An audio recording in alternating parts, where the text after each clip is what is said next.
Bismillahirrahmanirrahim. Assalamualaikum warahmatullahi wabarakatuh.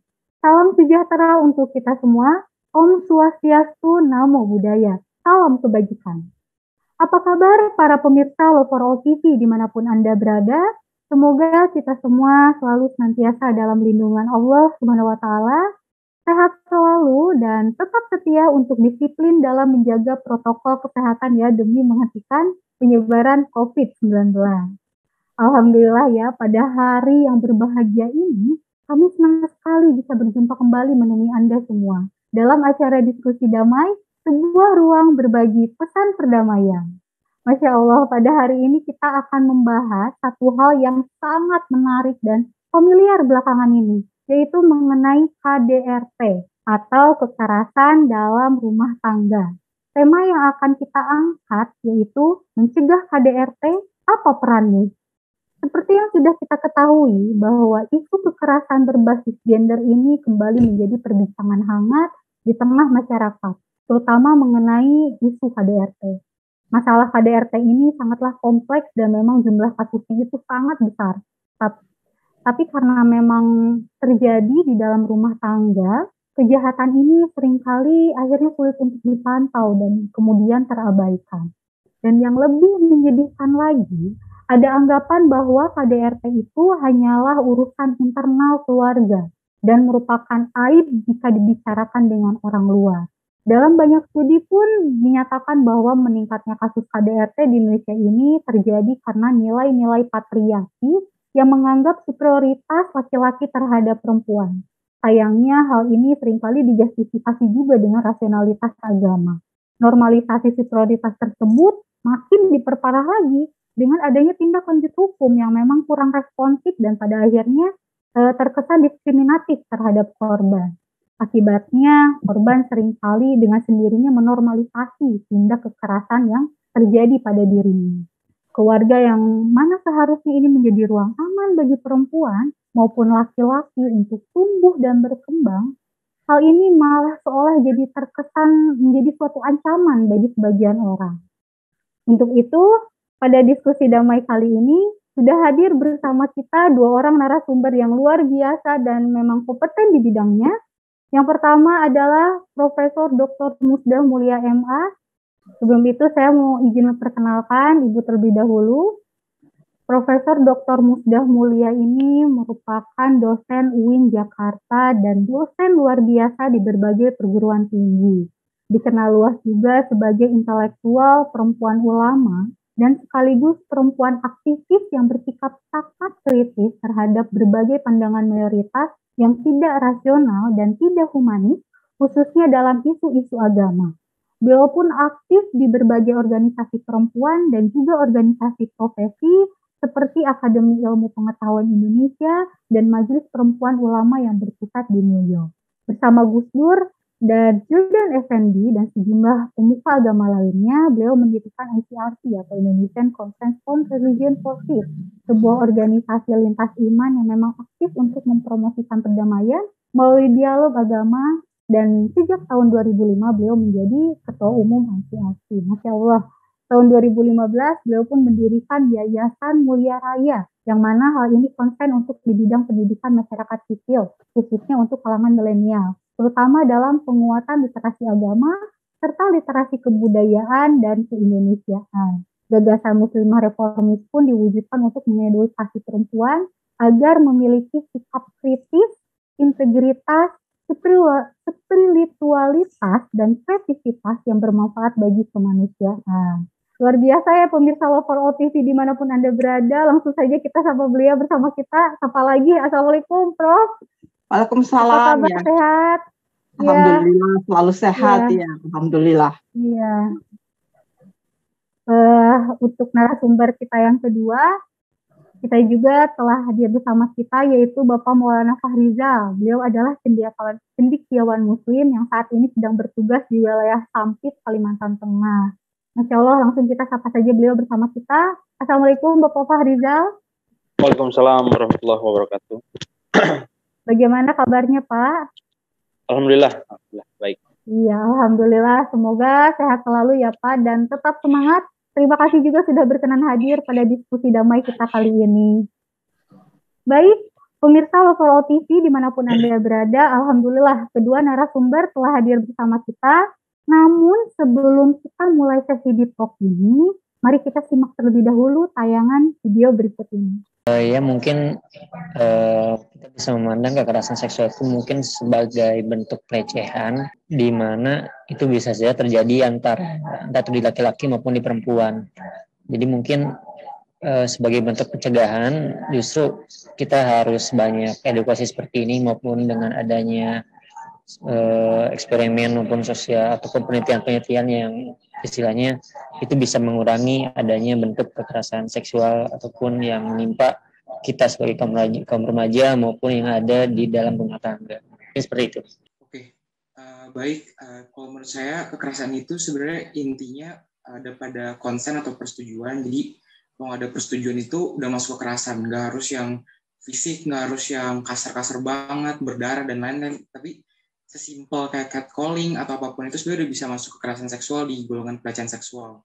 Dan siapa aja bisa kena, nggak hanya perempuan, laki-laki bisa kena, anak, orang tua, bahkan ini menimpa dari anggota keluarga dan lain-lain, teman dekat semua bisa kena.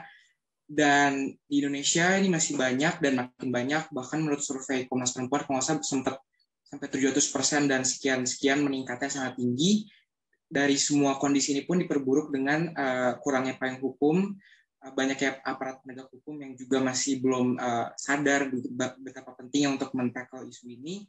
Dan lebih buruknya lagi, sampai sekarang juga RUU kekerasan seksual itu, pencegahan kekerasan seksual masih belum disahkan. Jadi intinya adalah di Indonesia ini masih banyak dan subur, cukup subur terjadi dengan adanya beberapa kondisi yang tadi. Kekerasan seksual menurut pendapat saya termasuk kekerasan juga termasuk. Kekerasan mungkin bukan cuma dari perlakuan kita terhadap orang lain atau orang lain terhadap kita, tapi bisa dari perkataan orang lain terhadap kita atau perkataan kita terhadap orang lain. Dan menurut saya kekerasan seksual yang terjadi di negara kita ini masih belum kuat untuk memberikan hukuman yang setimpal buat orang yang melakukan kekerasan seksual. Terutama banyak sekali ya yang perkataan, dari cuma perkataan. Nah itu aparat tuh kebanyakan tidak mau menerima laporan yang seperti itu. Padahal kan sudah jelas itu melukai harga diri orang lain. Itu termasuk kekerasan seksual kalau menurut saya. Ya. Kekerasan seksual menurut saya kekerasan secara tanda kutip itu luas. Jadi kalau kekerasan seksual sih adanya pemaksaan dari pasangan mungkin itu ke ceweknya, itu udah termasuk kekerasan seksual.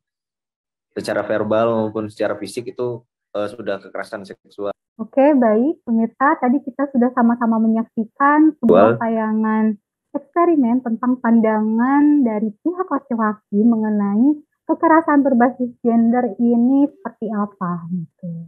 Insyaallah ya. Baik, untuk memulai diskusi damai ini, pertama kita akan berbincang terlebih dahulu dengan Prof. Musdah tentang bagaimana KDRT atau kekerasan berbasis gender ini menimpa para perempuan di Indonesia. Oke. Baik Ibu, beberapa waktu yang lalu kami melihat sebuah data dari Komisi Nasional Anti Kekerasan Terhadap Perempuan, di mana hal ini mengungkapkan dalam hasil penelitiannya selama 5 tahun terakhir, ada 36.367 kasus KDRT yang terjadi di Indonesia, dan sebanyak 10.669 kasus kekerasan ini berada di ranah privat. Salah satu dari penyebab banyaknya tingkat kekerasan ini adanya permasalahan keadilan dalam konteks kesetaraan gender. Nah, melihat hal tersebut, bagaimana pandangan Prof terkait perspektif adil di ranah privat itu tersendiri? Baik, silakan Prof. Terima kasih. Bismillahirrahmanirrahim. Assalamualaikum warahmatullahi wabarakatuh. Alhamdulillahirabbil alamin. Wassalatu wassalamu ala asyrafil anbiya'i wal mursalin wa ala alihi wa ashabihi ajmain, amma ba'd. Pertama-tama, mari kita semua mengucap puji syukur kepada Allah Subhanahu wa taala ya, yang telah memberikan kita karunia bahwa kita semuanya masih sehat-sehat saja, alhamdulillah. Dan juga salawat dan salam kepada junjungan kita Nabi besar Muhammad Sallallahu Alaihi Wasallam. Alhamdulillah ya. Pertama, yang kedua, saya ingin mengapresiasi betul ya kepada TV Ahmadiyah ini yang mengangkat kasus kekerasan, ya kekerasan terhadap siapapun ya. Nah, yang saya sangat apresiasi tadi adalah bahwa testimoni yang diambil itu adalah kepada para lelaki. Bagus banget ini ya. Jadi mereka itu ya masih muda-muda dan menyampaikan ekspresinya tentang kekerasan dengan sangat lugas. Dan artinya bahwa kekerasan itu betul-betul terjadi ya dalam masyarakat kita. Nah, pertanyaannya adalah kenapa sih kekerasan itu terjadi? Kekerasan itu apa sih gitu kan? Kadang-kadang orang mengatakan ada nggak sih? Emang betul ada kekerasan ya? Jadi kalau masyarakat kita ditanya, apa kamu pernah mengalami kekerasan? Karena pandangannya tentang kekerasan itu adalah sesuatu yang apa ya? Sepertinya harus ditonjok gitu, harus ditendang gitu. Padahal nggak semuanya seperti itu. Dia lalu mengatakan, oh nggak ada tuh kekerasan, kami baik-baik saja. Padahal setiap hari dia mengalami intimidasi, ya mengalami perlakuan yang tidak nyaman, menerima ucapan-ucapan verbal yang isinya itu teror ya dan sebagainya, dan justru itulah sebetulnya kekerasan. Nah, karena itu mari kita bahas secara lebih komprehensif. Jadi kekerasan itu bisa terjadi terhadap siapapun ya, terhadap manusia siapapun, terhadap orang kaya, miskin, ya orang yang berpendidikan, tidak berpendidikan. Korbannya pun juga bisa laki, bisa perempuan. Cuma secara statistik kekerasan itu lebih banyak terjadi terhadap perempuan. Ya, bahkan juga bukan hanya kekerasan ini bukan hanya di ranah domestik, tapi juga di ranah publik. Jadi kalau kita membagi ranah kekerasan itu di domestik terjadi, di publik juga terjadi. Tetapi menarik loh ya, dari angka-angka yang saya temukan, kekerasan bukan hanya terjadi di publik, misalnya di kendaraan, di transportasi, di jalanan ya, tetapi juga terjadi di rumah tangga, tempat yang seharusnya aman buat kita semua.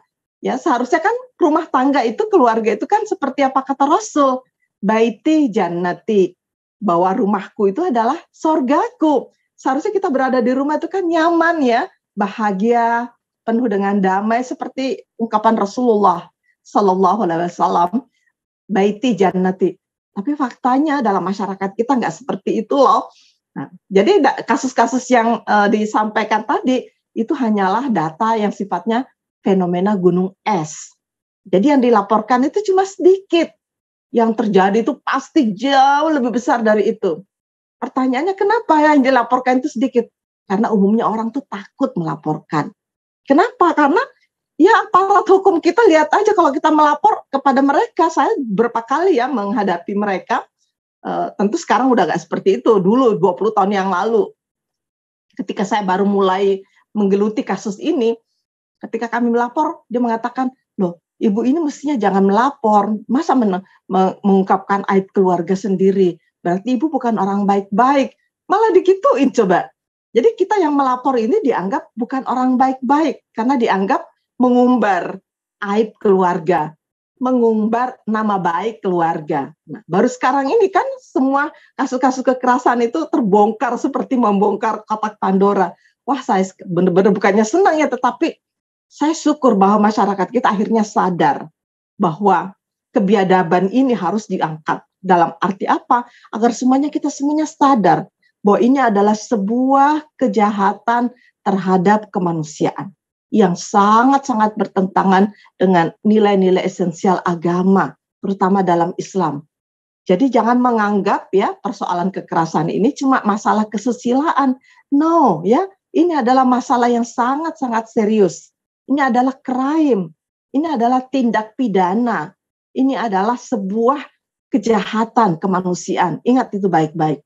Nah, karena itu sikap kita sebetulnya adalah, pertama adalah bagaimana kita semuanya nih yang hadir di sini, itu bagaimana saya ingin mengajak, pertama adalah bagaimana kita melindungi korban, sikap keberpihakan kepada korban.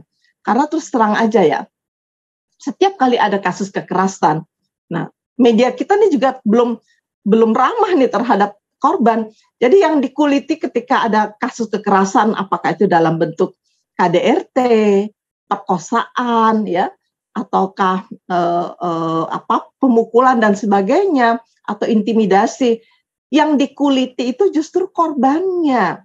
Ya, misalnya gini, ada kasus kekerasan yang berupa perkosaan, terus media itu mengungkap, oh dia karena pakai bikini, dia karena pakaiannya minim, oh karena orang itu genit ya, orang itu ya memang kelihatannya tubuhnya montok, karena itu pantaslah dia diperlakukan semena-mena.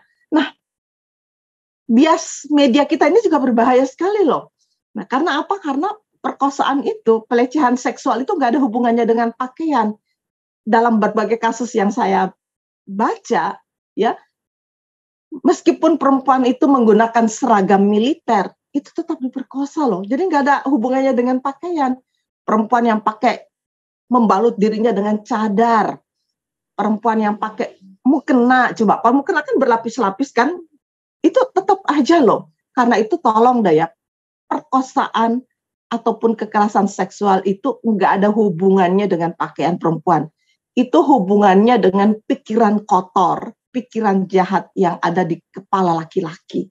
Nah, kalau itu pelakunya laki-laki, kalau pelakunya perempuan ya pasti di kepala perempuan. Karena pelakunya ini terus terang saya ingin katakan sekali lagi, bukan hanya laki-laki. Karena itu bicara tentang perkosaan, bicara tentang pelecehan seksual, bicara tentang KDRT, itu kita bukan hanya bicara tentang laki-laki, tetapi bicara tentang struktur masyarakat kita yang seringkali melakukan hal-hal yang tidak adil. Nah, korbannya juga bukan hanya perempuan, korbannya juga ada laki-laki. Saya menemukan banyak kasus kekerasan terhadap laki-laki itu ada bermacam-macam juga. Nah, sekarang kalau kita membaca secara teoritis ya, di dalam buku-buku psikologis maupun dalam buku-buku yang termasuk yang saya tulis ya, itu kekerasan itu ada 4 macam, paling tidak ada 4 macam. Kekerasan yang berbentuk fisik, jadi ya melukai, memukul, menyakiti secara fisik. Ini terjadi loh, dipukulin itu benar-benar ya Allah ya, benar-benar sekarang saya berpikir yang melakukan itu manusia atau bukannya. Kok bisa ya sampai sesadis itu ya? Nah yang kedua, kekerasan itu bersifat psikis. Jadi yang dilukai itu adalah jiwanya, hatinya, bukan fisiknya. Nah biasanya itu dalam bentuk intimidasi, dalam bentuk teror, dalam bentuk ungkapan-ungkapan kalimat yang menyakitkan. Kadang-kadang banyak orang mengatakan kekerasan yang bersifat psikis ini jauh lebih menyakitkan. Karena itu kenanya tuh lalu di ubun-ubun ya, kayaknya di relung hati yang paling dalam. Karena sakit kan kita kalau diintimidasi dengan kata-kata yang menyakitkan begitu ya. Seperti menguliti tubuh kita ya, mengerikan kata dia. Yang ketiga, kekerasan seksual. Ini yang spesifik, ini yang akan saya ungkap juga nanti. Yang keempat, di kita nih ada juga namanya kekerasan ekonomi dalam kehidupan bersama di rumah tangga banyak nih. Jadi laki-laki membatasi, kamu hanya boleh belanja sekian ya kepada istrinya. Tapi setelah dia misalnya kembali ke kantor, dia nggak bisa nerima makanan apa ini gitu kan. Padahal dia kan cuma ngasih uang segitu. Tetapi juga banyak loh laki-laki itu hasil pendapatannya itu nggak diberikan kepada istrinya, diberikan kepada orang lain. Ya diberikan atau dia pakai untuk kesenangannya dia sendiri. Ini juga nggak adil, karena dalam kehidupan bersama di rumah tangga ya pemberi nafkah utama itu harusnya adalah para suami. Ya kalau istri mau mencari nafkah itu oke, tapi istri nggak punya kewajiban dong untuk mengurusi rumah tangga, karena dalam Islam dikatakan suami itu adalah pemberi nafkah ya. Meskipun tidak selamanya harus demikian, karena dalam kehidupan bersama ya tidak selamanya harus sesuai dengan teori kan. Ada kalanya istri memiliki pendapatan yang lebih banyak, karena kala juga nih ada juga istri yang melakukan kekerasan terhadap suami, misalnya membatasi ya pengeluaran suami, kamu nggak boleh beli ini, nggak boleh beli itu juga kekerasan juga, namanya kekerasan yang sifatnya ekonomi. Dan ini yang banyak diungkap di dalam laporan-laporan Indonesia ya ke PBB terhadap kekerasan bersifat ekonomi ini. Jadi 4 jenis kekerasan ini. Nah, sekarang kekerasan yang sifatnya di ranah domestik yang kita kenal dengan KDRT. Nah, Kenapa ini terjadi? Paling tidak dalam penelitian saya, ada 3 faktor. Yang pertama disebabkan karena faktor ketimpangan gender. Nah, biasanya dalam rumah tangga yang di mana laki-laki itu sangat dominan, laki-laki itu merasa sangat powerful, laki-laki itu merasa sangat superioritas, itu biasanya kan melakukan kekerasan karena dia merasa dirinya paling hebat. Dia nggak boleh, pokoknya segala sesuatu di rumah ini saya yang menjadi bosnya, kira-kira kayak begitu. Nah, ketimpangan relasi ini memungkinkan ya. Begitu juga kalau di rumah itu yang perempuan dominan. Ada juga kalau di rumah tangga itu perempuan itu dominan. Perempuan itu powerful. Perempuan itu berkuasa mungkin karena dia lebih kaya, lebih pintar dan sebagainya. Lalu timbul dia perasaan ego, super gitu kan. Dan melihat suaminya itu cuma sekedar objek. Nah, itulah sebabnya kenapa di dalam Al-Quran diajarkan bahwa relasi suami istri itu menarik ya, bahwa saya kadang-kadang heran ya, Al-Quran itu kok begitu egalitariannya ya. Jadi di dalam Al-Quran relasi suami istri digambarkan hunna libasul lakum, ya, bahwa para istrimu itu adalah pakaian buat kamu. Ya, hunna libasul lakum wa antum, dan kalian para suami libasul lahunna, dan kalian para suami juga pakaian untuk mereka. Jadi benar-benar equal, benar-benar setara, sederajat. Hebat loh. Gak ada tuh ayat-ayat dalam tradisi agama lain yang kayak begini, ini progresnya. Saya tuh kalau membaca Al-Quran itu luar biasa loh. Jadi bagaimana Al-Quran itu membuat dia posisi yang begitu setara. Jadi posisinya apa? Sama-sama menjadi libasun. Nah, pertanyaan kuncinya adalah kenapa Al-Quran menggunakan kata libasun untuk menjelaskan relasi suami istri. Kenapa nggak menggunakan kalimat yang lain? Ini menarik ya. Nah, pertanyaan ini dijawab secara sosiologis. Apa artinya libasun? Pakaian itu secara sosiologis fungsinya apa? Memproteksi, melindungi, membuat orang percaya diri, confidence.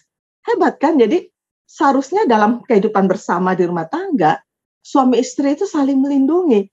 Tapi dalam masyarakat kita yang dianggap pelindung itu suami. Padahal nggak selamanya dia unggul kan.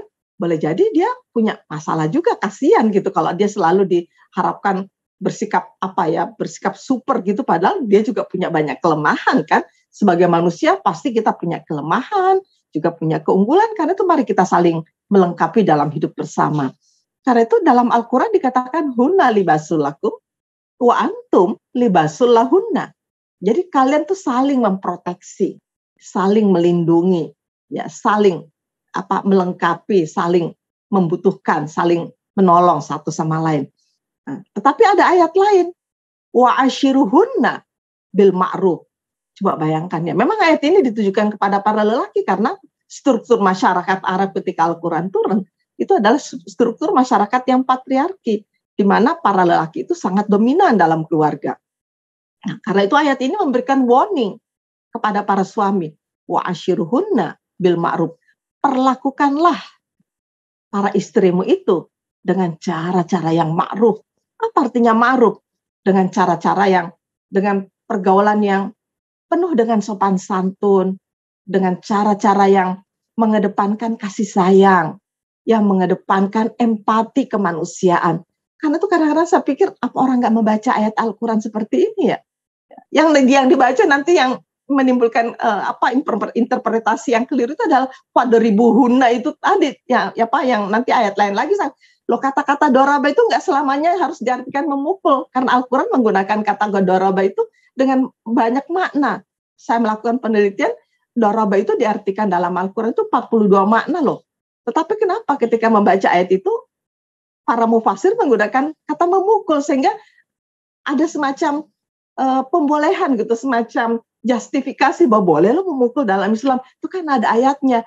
Kadang-kadang saya pikir, ya Allah, kenapa sih orang itu kok nggak bisa membaca ya Al-Quran itu secara komprehensif. Jangan hanya melihat sepotong ayat lalu mengambil pembenaran dari sepotong ayat tersebut dan melupakan ayat-ayat yang lain yang sangat esensial ya. karena terus terang saja ya, saya itu sangat-sangat prihatin dengan kasus-kasus kekerasan ini ya. Kenapa? Karena kekerasan dalam rumah tangga itu pasti menimbulkan ketidakdamaian, ketidakharmonisan, dan ketidakbahagiaan. Ya Allah, kadang-kadang kita berpikir, kita ini hidup itu untuk apa ya? Masa sih dalam kehidupan bersama kita kok merasa ketakutan? Jadi banyak loh ya, istri itu takutnya kepada suami itu seperti apa gitu, seperti kepada monster gitu. Kalau suaminya pulang tuh rasanya dia merasa nggak nyaman gitu ya, bahwa aduh suaminya nanti marah lagi, dikasih minum, disuruh bikin kopi kurang manis, marah, kurang kelebihan manisnya, marah. Jadi kerjanya marah aja terus. Sikap-sikap yang seperti ini kan jauh dari sikap yang Ar-Rahman Ar-Rahim gitu kan, bukannya. Terus terangnya kadang-kadang saya berpikir Islam ini adalah agama yang mengajarkan kita tentang kasih sayang. Ini yang nggak banyak disosialisasikan di masyarakat. Karena itu apa gunanya kita setiap kali dalam memulai sebuah kegiatan, kita selalu memulainya dengan Bismillahirrahmanirrahim.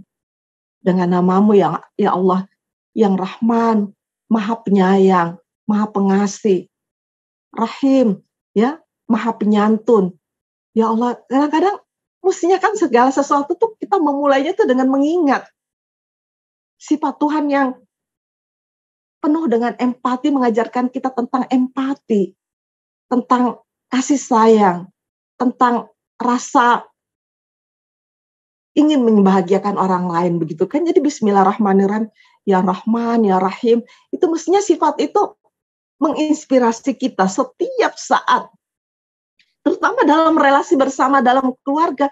Kadang-kadang dalam penelitian saya menemukan bahwa para pelaku kekerasan ini biasanya si laki-laki ya, karena saya katakan umumnya, karena lebih banyak laki-laki pelakunya. Itu kalau misalnya gini ya, kita membongkar kasus kekerasan, pasti orang-orang mengatakan, masa sih, bukannya dia itu sehari-hari orangnya sangat cute ya, sangat manis, sangat bijak.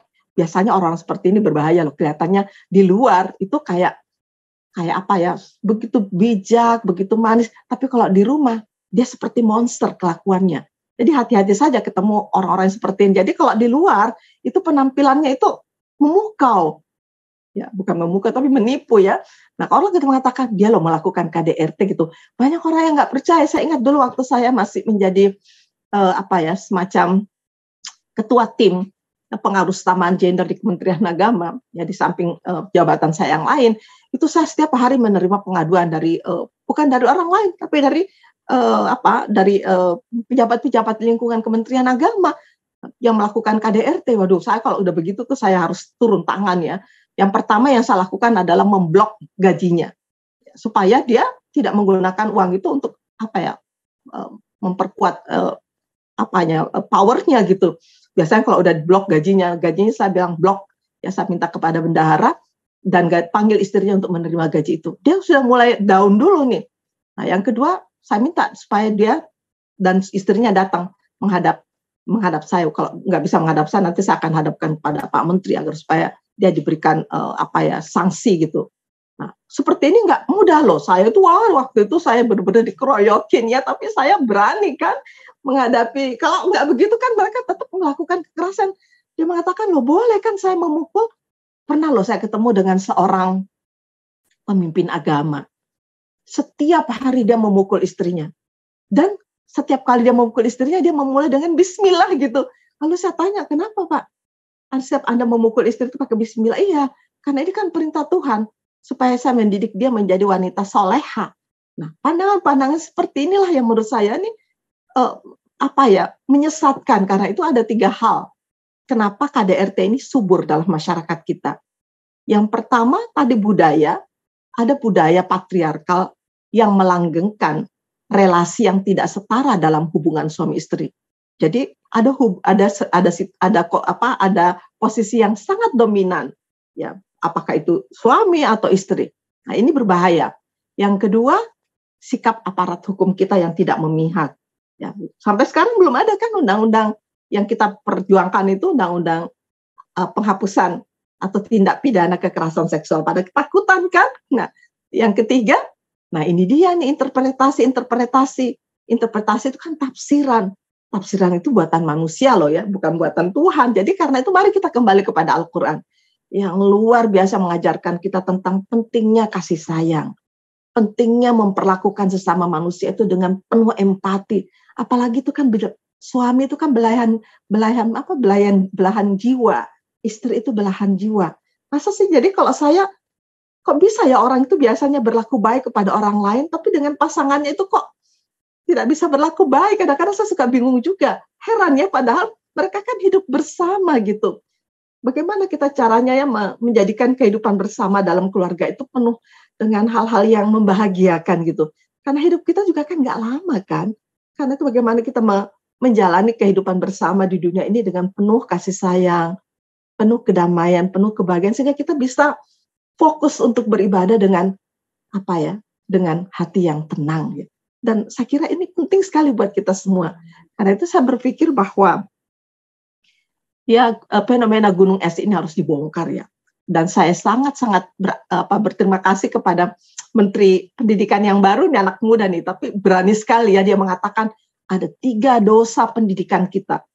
Berani ya mengakui, karena menteri-menteri yang lain kan nggak berani. Menteri-menteri yang lain menganggap nggak ada masalah, semuanya baik-baik saja dalam dunia pendidikan. Tiba-tiba dia mengatakan ada 3 dosa dalam pendidikan kita. Yang pertama, intoleransi.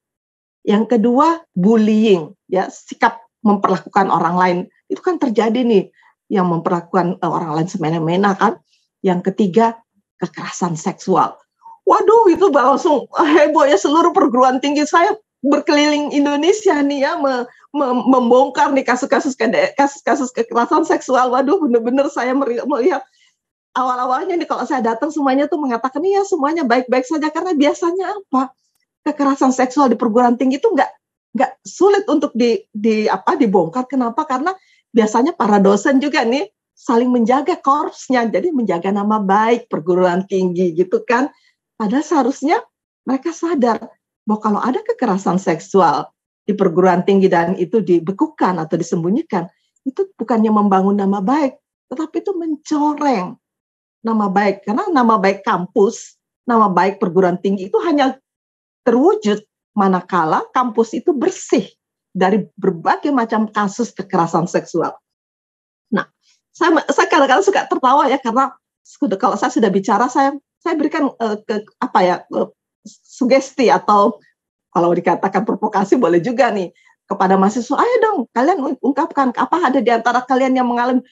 Setiap kali saya datang ke perguruan tinggi dan bicara tentang kasus kekerasan seksual, biasanya di ujung-ujungnya itu mahasiswa itu semua mengungkapkan, iya Bu, saya mengalami, wah semuanya pada mengatakan saya mengalami, bukan hanya perempuan, laki-laki juga. Dan umumnya kekerasan seksual itu terjadi pada proses pembimbingan skripsi, proses pembimbingan, bahkan disertasi loh untuk S3. Ya Allah, kok bisa ya? Dan ini juga terjadi di lingkungan pendidikan Islam yang katanya mengajarkan Islam yang benar gitu. Aduh, kok bisa ya sekolah-sekolah tinggi agama itu kok tidak sepi dari kasus-kasus kekerasan seksual. Ini ada apa nih dengan pendidikan tinggi kita? Buat saya, para dosen yang melakukan ini harus dipecat. Nggak ada gunanya lagi dia mengajar. Untuk apa? Dia akan mengajarkan apa coba? Dia sendiri tidak bisa tidak bisa mengelola dirinya, tidak bisa menunjukkan perilaku akhlakul karimah. Bagaimana dia akan mengajarkan akhlakul karimah kepada mahasiswanya? Dia nggak bisa memberikan contoh yang baik. Buat saya mendingan dia cari pekerjaan yang lain deh. Karena pekerjaan menjadi dosen itu harus menunjukkan teladan yang terbaik bagi masyarakat, terutama bagi mahasiswanya. Karena itu saya betul-betul ya selama 2 tahun terakhir ini, kasus-kasus kekerasan seksual itu terbongkar ya di mana-mana, bahkan di pesantren-pesantren yang katanya selama ini sakral gitu ya. Alhamdulillah ya, bukannya senang, tetapi saya merasa bersyukur bahwa kasus-kasus ini menjadi kasus bersama di masyarakat, dan karena itu saya mendorong kita semua, siapapun Anda ya, harus memberikan kontribusi yang positif. Bagaimana caranya agar ke depan masyarakat kita ini bersih, nggak ada lagi deh kasus-kasus kekerasan dalam bentuk apapun. Karena ini sungguh-sungguh ya membawa noda bagi keberagamaan kita. Dan saya sebagai umat Islam itu merasa sangat malu kalau ini dianggap bahwa Islam adalah agama yang membenarkan kekerasan, karena bagi saya Islam adalah agama yang sangat yang menekankan tentang pentingnya menjaga empati kemanusiaan. Karena Islam adalah agama yang sangat mengedepankan kasih sayang, karena Islam adalah rahmat bukan hanya bagi manusia, tapi juga buat semesta alam. Baik, terima kasih Ibu, menarik sekali penjelasannya dan sangatlah detail. Tadi juga kita melihat adanya kesalahpahaman dan memang Bu ya, ketika kita ingin mempertahankan pandangan memang yang lebih adil dan setara ini akhirnya menjadi sangat sulit ya Bu. Menikmati ketidaksetaraan, bahkan juga para perempuan loh nggak setuju, karena apa? Karena dia menikmati ketidaksetaraan itu banyak orang yang menikmati ketidaksetaraan ya.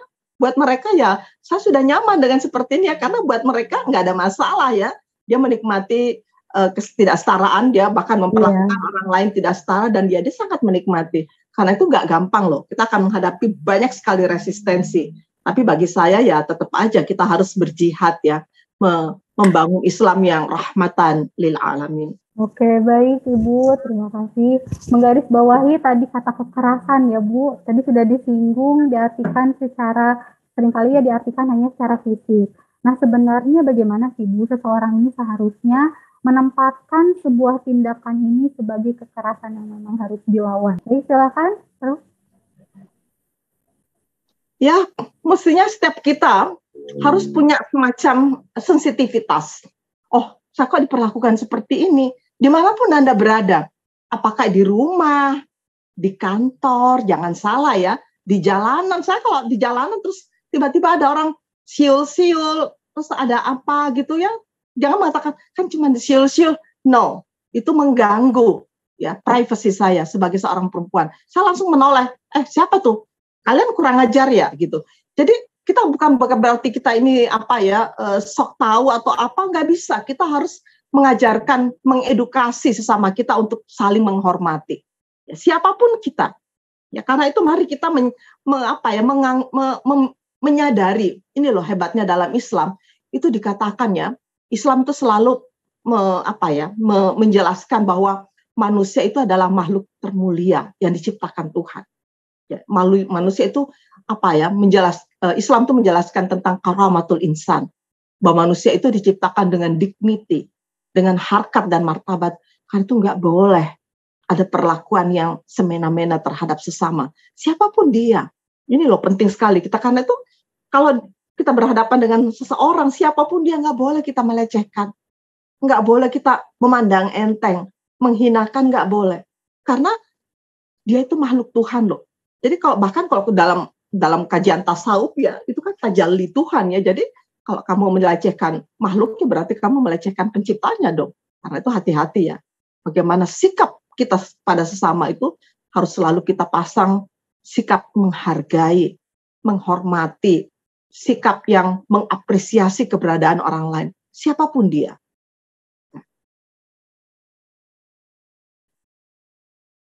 Karena itu saya kira pentingnya, kalau saya ditanya solusinya apa kira-kira. Nah, kalau saya mengatakan pendidikan seksual, pasti banyak orang yang kebakaran jenggot ya. Padahal yang saya maksud dengan pendidikan seksual itu adalah pendidikan yang merupakan akumulasi dari pendidikan tentang anatomi tubuh. Jadi anak mulai dari kecilnya, anak-anak ini perlu tahu tubuhnya itu harus dia jaga. Ya, tubuhnya itu nggak boleh disentuh oleh siapapun. Bahkan kalau saya melihatnya dalam pendidikan seksual di berbagai negara maju ya, itu umur 3-4 tahun itu anak-anak itu sudah diajarkan, ini tubuhmu adalah sangat berharga. Tidak boleh seorang pun yang menyentuh kamu selain ibu bapakmu. Itu pun kalau kamu sedang dibersihkan. Kenapa ini penting pendidikan seperti ini? Supaya anak-anak itu sejak dari awal, sejak sangat dini, dia sudah mengerti tentang tubuhnya yang nggak boleh disentuh oleh siapapun, dan dia bisa membedakan mana belayan cabul dan mana belayan kasih sayang. Jadi ini untuk menghindarkan yang kalau di kita ya itu sebenarnya incest itu tinggi sekali loh. Pencabulan terhadap anak dalam keluarga, juga kasus-kasus pedofili, cuma karena belum terungkap aja.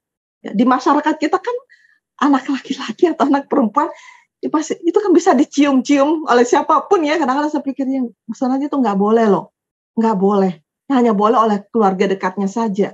Jadi kadang-kadang anak itu dibawa kemana, terus semua orang boleh memegangnya, boleh menyentuhnya, itu nggak boleh lah. Nah, sekarang dengan kasus COVID-19 ini, corona ini, jadi benar-benar mengajarkan kita untuk tidak saling bersentuhan begitu saja kan, mesti tahu dulu ini siapa nih gitu kan. Nah, yang kedua, jadi bukan hanya tentang anatomi itu, tapi juga pendidikan tentang kesehatan reproduksi dan juga tentang hak-hak reproduksi.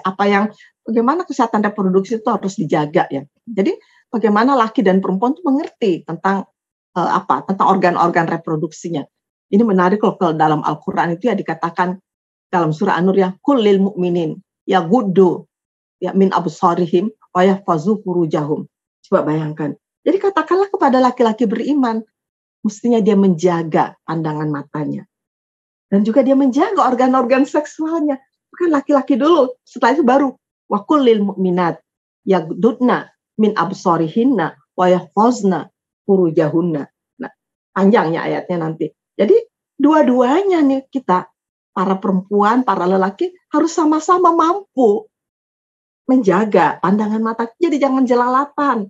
Ya, jadi jangan salahkan si perempuan kalau dia pakai bikini, biarkan aja dia. Ya kalaupun kita kita tetap bisa berdakwah, tapi kalau dia nggak mau ya, kalau dia misalnya itu di pantai kan bebas orang pakai bikini di pantai.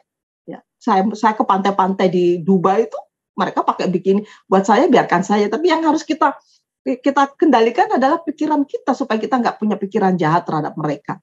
Nah, yang keempat, pendidikan seksual ini isinya apa? Moralitas agama.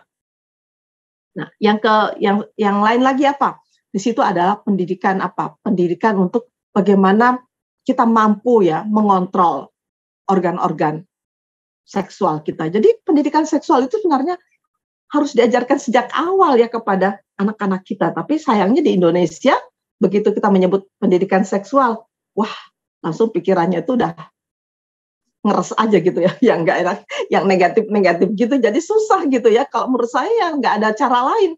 Seperti di Barat ya kita melihat bagaimana mereka itu betul-betul ya mengerti sejak awal apa yang boleh dan tidak boleh mereka lakukan ya. Jadi nggak pakai agama ya, mereka sudah punya kesadaran itu sendiri ya, bagaimana mereka tidak saling menodai satu sama lain ya. Kalaupun mereka punya concern yang sama ya, mereka harus bertanggung jawab terhadap apa yang mereka lakukan. Nah, di kita ini ya pendidikan seksual ini yang sangat-sangat lemah sekali. Nah, selain pendidikan seksual adalah penguatan hukum ya. Kalau saya melihat di beberapa negara maju tuh ya, pelecehan seksual itu bisa 5 tahun penjara loh, dan itu nggak ada kompromi sedikit pun. Ya. Padahal kalau kita lihat sehari-hari di tengah jalan orang bisa ciuman satu sama lain gitu kan ya, tetapi itu karena mereka punya concern dan punya tanggung jawab kan. Tetapi tidak berarti bahwa mereka boleh melakukan itu terhadap orang lain ya. Suatu ketika saya punya pengalaman ya, membawa studi banding 30 orang ya, dan mereka ini semuanya adalah eselon 1. Anda tahu kan eselon 1 itu pasti isinya itu para pejabat kelas tinggi lah kira-kira. Nah, ketika studi banding ke Swedia, waktu itu ke Universitas Lund ya, dalam acara sebuah party ya, jadi semacam sudah menjelang akhir ya, semacam acara penghargaan lah dari universitas kepada kami semua. Kami diundang dalam sebuah party makan malam. Nah, mungkin karena suasananya cair begitu, tiba-tiba salah seorang dari peserta itu lalu nggak sengaja nih, tiba-tiba dia menyentuh bokongnya si instruktur kami ya, cantik sekali, seorang dokter yang sangat pintar, namanya Dr. Christine. Nggak sengaja, tapi tahu nggak apa yang terjadi? Secara refleks nih, si Christine berbalik langsung dia tampar ya, tanpa ada babi ibu gitu, langsung dia menampar si laki-laki. Kita semua kaget, what's wrong? Lalu si Christine itu mengatakan, Pak, saya sudah ajari dia tentang etika. Karena kalau saya laporkan dia ke polisi, dia akan tinggal di sini 5 tahun penjara. Dia bilang begitu. Coba bayangin. Jadi bukan main-main itu. Jadi soal-soal apa ya, menyentuh-nyentuh orang itu bukan, nggak boleh bercanda gitu kalau di sana. kamu harus betul-betul harus mengontrol diri kamu untuk tidak menyentuh orang lain, karena kalau dia nggak suka, ya, itu bisa terjadi. Nah, ini juga sih masalah yang diributkan dalam masyarakat kita, karena ada satu pasal dalam Undang-Undang TPKS itu yang mengatakan kalau dilakukan bukan dengan concern, artinya kalau dia suka sama suka berarti boleh dong. Ya bukan itu maksudnya, tetapi kita menginginkan pendidikan akhlak tetap dilakukan dalam masyarakat kita. Bagaimana anak muda kita, ya bukan hanya anak muda, masyarakat kita mengedepankan akhlakul karimah di dalam relasi antar manusia. Itu yang ingin saya katakan. Makasih. Untuk pembuktian ini Bu, dalam konteks kekerasan yang terjadi perlu bukti.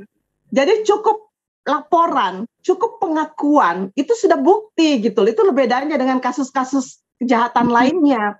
Jadi nggak perlu visum dan sebagainya. Pengakuan perempuan itu sendiri sudah semacam bukti. Ini loh menariknya. Karena itu mari deh kita pelajari kembali Undang-Undang Penghapusan KDRT yang sudah kita buat tahun 2006, itu zamannya Ibu Mega jadi presiden ya. Hebat sekali, waktu itu kita berhasil merumuskan satu undang-undang perlindungan KDRT. Tetapi ini belum merata, belum tersosialisasi dengan baik dalam masyarakat kita. Jadi untuk kasus-kasus KDRT itu sebenarnya nggak perlu bukti visum. Cukup dengan pengakuan. Ya, kalau dalam penyelidikan terbukti dia memanipulasi apapun fakta dan sebagainya, ya dia akan dikenai hukuman, dia diberatkan juga dengan sanksi-sanksi kalau dia memanipulasi fakta-fakta. Tetapi sikap kita nih terus terang ya, saya ingin mengajak kita semua untuk bersikap empati dulu deh terhadap korban. Jangan begitu ada korban ya, begitu ada orang yang mengadu lalu kita mengatakan pasti dia yang kacau atau pasti dia yang tidak benar karena suaminya kan orang baik-baik. Nah, ini yang keliru nih. Jadi sikap kita terhadap korban itu harus memihak dulu, memihak pada dia. Setelah itu baru kita lakukan penyelidikan yang panjang.